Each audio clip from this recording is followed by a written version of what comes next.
12,000. ఏం చేస్తుంటాను అది బిజినెస్.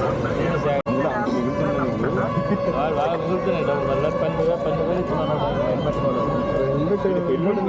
మరాడు అడిగాను కదా హెల్మెట్ అంటారు అంత మంచి చేస్తాను బెటర్ హెల్మెట్. మన రోడ్లకి దీనికి అసలు సంబంధం లేదు. మన రోడ్లో 80 కూడా క్రాస్ ఉంటుంది. 150 వెళ్ళొచ్చు వేరే ఊరికి వెళ్ళిపోతాం.